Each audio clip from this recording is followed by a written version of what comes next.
Hi, today's prayer is 1 Samuel 14 verse 37. And just to put it in context, in the last few days we've read about Joshua who led the Israelite nation into the land promised to the descendants of Abraham and Jacob. And then after Joshua died, Israel was led by a series of judges, one of whom was Samson. And we read about the birth of Samuel yesterday and the day before. But Israel wanted a king like the nations around them.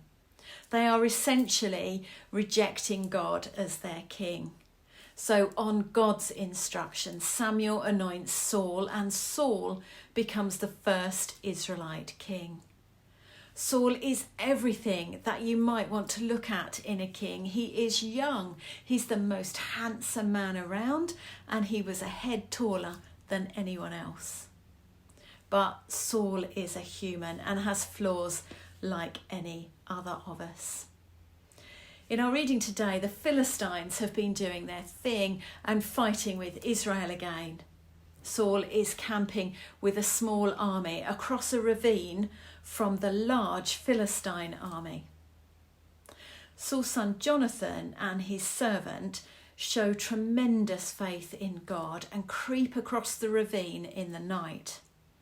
God is with Jonathan and his servant, and together they begin to fight the Philistines, and amazingly they begin to win.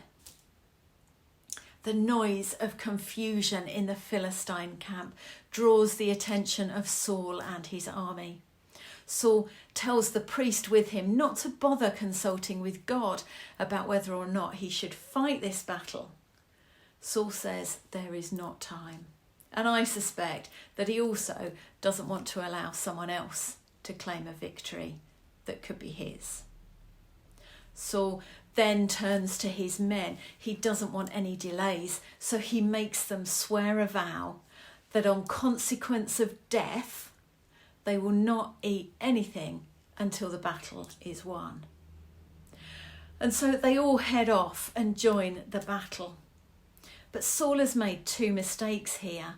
One is not consulting God before making big decisions, and the second is not realising that the army will need nourishment to get them through the day. Later, when Jonathan, who wasn't there for the not eating vow, eats a little wild honey, his strength is instantly restored. The Israelites win the battle this day, but not as decisively as they could have done. They have chased the Philistines 18 or 20 miles, fighting as they go, and all on an empty stomach.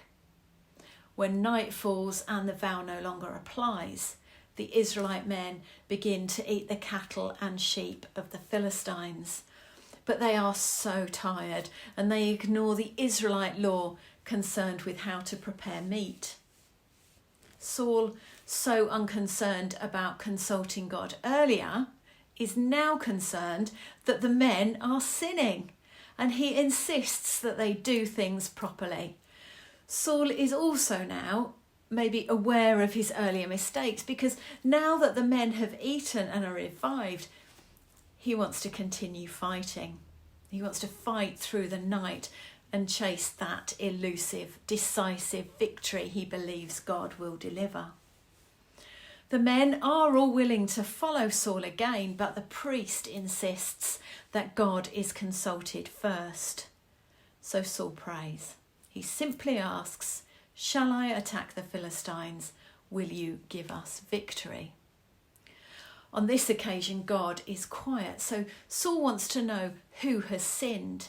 He declares that even if it is his son Jonathan, he will kill whoever has caused God to turn away from him. It is another rash decision. So Saul asks God if it is the men who have sinned by eating meat not prepared properly. But it isn't the men. The blame lies with Jonathan, who sinned when he ate honey after the Israelites had vowed not to eat anything. It was an inadvertent mistake, and according to Israelite law, Jonathan simply needed to make a trespass offering to God. But because of Saul's rash vow earlier in the day, and again just now, Saul feels he has no choice but to kill his own son. Thankfully, the army of men intervene and defend Jonathan, ascribing the day's victory to Jonathan's act of faith in God. It seems to me that God had started something with Jonathan's act of faith, and Saul had got in the way of that. Saul's hasty decisions had caused the Israelite army to be weakened and caused his son to sin. And I think it also caused Saul's leadership to be compromised. It is always good and right to question God before making big decisions. When we act hastily, we make promises we haven't thought through. We can get in the way of what God is doing.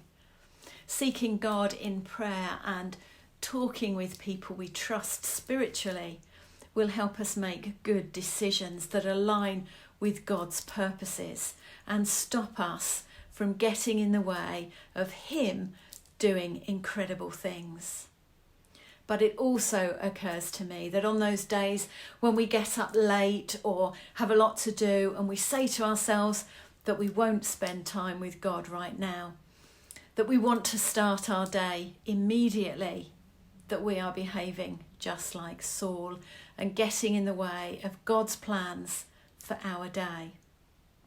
This is a lesson that I need to learn. Now, tomorrow is our group study day, so don't forget to bring your difficult questions for your friends and group leaders to discuss. Be honest about any changes you have successfully or unsuccessfully made in your life this week, and ask for help from your friends and offer support to others in the group that have struggled too. On Friday, I'll share what I have learned from a prayer of King David's, and that's said towards the end of his life. I will see you then.